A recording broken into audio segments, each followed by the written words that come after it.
ஹர ஹர சங்கர ஜய ஜய சங்கர ஹர ஹர சங்கர ஜய ஜய. பகவான் கீதையில் சொன்னது போல் வாழ்ந்து கொண்டிருப்பவர் அவர் ஒருவரே. பக்தி யோகம், கர்மயோகம், ஞான யோகம் ஆகிய யோகங்கள் கைவந்த ஒருவர் காஞ்சி பெரியவர் மட்டுமே. அதோ அவர் எங்கே போகிறேன் என்று சொல்லாமலே போய்கொண்டே இருக்கின்றார். அந்த வயதிலும் எந்த வாகனத்திலும் ஏறாமல் போய்கொண்டிருக்கின்றார். கைப்பிடி அவரிலேயே காலமெல்லாம் வாழும் அந்த மகாயோகி தள்ளாத வயதிலும் வாலிபனைப் போல் புனித யாத்திரை தொடங்கியிருக்கின்றார். தெய்வ நம்பிக்கை உச்சத்துக்கு போய்விட்டால் வயது தோன்றாது. பழுத்து போன பழம் மரத்தை கேளாமலேயே கீழ்ந்து விழுகிறது. முதிர்ந்த ஞானிகள் யாரிடம் எதற்கும் விளக்கம் கேட்பதில்லை. அவர்களே முடிவெடுத்துக் கொள்கிறார்கள். அவர்களுக்கு திடீரென்று ஏதோ ஒன்று தோன்றுகிறது என்றால் தெய்வம் அவர்களோடு பேசுகிறது என்று பொருள். சிருஷ்டியை வியப்போடு நோக்கி ஆழ்ந்த கருத்துக்களை கண்டுபிடித்து ஞானிகளுக்கு மட்டுமே சாத்தியம். படிப்பறிவும் கேட்பறிவும் மட்டுமே அவர்களுக்கு துணை புரிவதில்லை. உள்ளொளி ஒன்று பரவி விரவி நிற்கின்றது. அதோ அந்த ஒளியோடு அந்த மகா யோகி போய்கொண்டிருக்கின்றார். அது வெறும் மானிட ஸ்தூலத்தின் யாத்திரை என்று, அது ஆத்மா யாத்திரை. 40 வயதுக்குள்ளாகவே பகவத் பாதால் ஸ்ரீ ஆதிசங்கரர் காலடியில் இருந்து புறப்பட்டு இமயம் முதல் குமரி வரை தன் காலடியை பதித்தார்.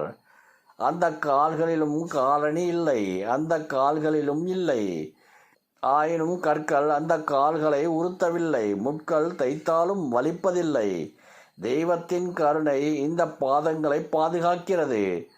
காலணிகள் எதுவும் அணியாமல் வெற்று பாதத்துடன் மகா பெரியவா யாத்திரை செய்து கொண்டிருந்த போது மகாநதி பாறையின் மீது மோதினாலும் நதி சேதமடைவதில்லை. நாளாக நாளாக பாறைதான் அளவில் சுருங்குகிறது. சக்கரவாக பட்சி பனித்துளியை தான் நாடுகிறது. சில வண்டுகள் மலரில் மட்டுமே அமர்கின்றன. சில பறவைகள் பசுமையான மரங்களில் மட்டுமே அமர்கின்றன. மகா யோகியின் வைராக்கியம் மனம் மிக்கது, பசுமையானது. இரவும் பகலும் உலகிற்கு மாறி மாறி வருகின்றன. லௌதீகவாதிக்கு இரண்டும் ஒன்றாகவே தோற்றம் அளிக்கின்றன. உலகத்தில் அவர்களுக்குள்ள உறவெல்லாம் தெய்வம் மட்டுமே.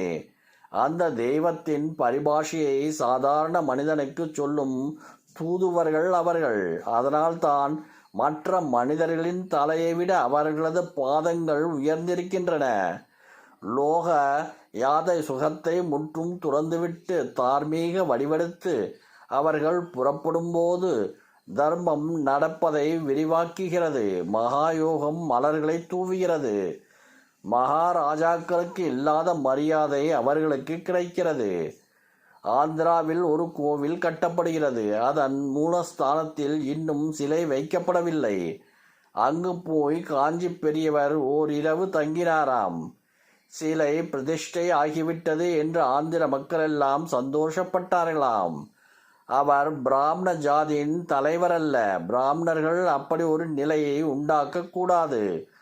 உலகெங்கிலும் உள்ள அஞ்ஞானிகளுக்கு ஞானக்கண் பேரொளி அவரது பெருமை இப்போது தெரியாது. இன்னும் 50 வருடங்கள் போனால் இந்து மதம் என்றால் என்ன என்ற கேள்விக்கு ஸ்ரீ மகா சுவாமிகள் என்ற சங்கராச்சாரிய சுவாமிகள் என்று எதிர்கால மாணவன் பதில் எழுதுவான். அந்த ஞான பாசத்தை தரிசித்த போது நான் பெற்ற உள்ளொளியை விரிவாக்க முடியாது.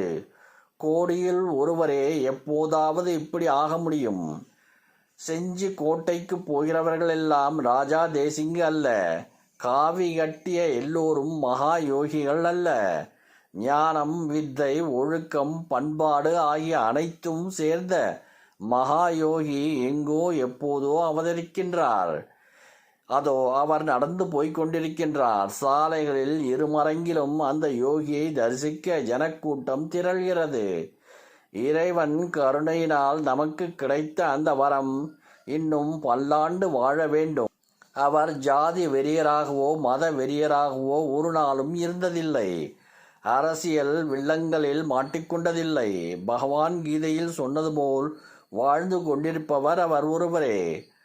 அதோ அவர் நடந்து போய்க் கொண்டிருக்கிறார். அந்த காலடி சுவடுகளை தொடர்ந்து செல்லுங்கள். அதுவே அவர்கள் யோகமாக இருக்கட்டும். ஹர ஹர சங்கர ஜெய ஜெய சங்கர. ஹர ஹர சங்கர ஜய ஜய சங்கர. ஹர ஹர சங்கர ஜய ஜய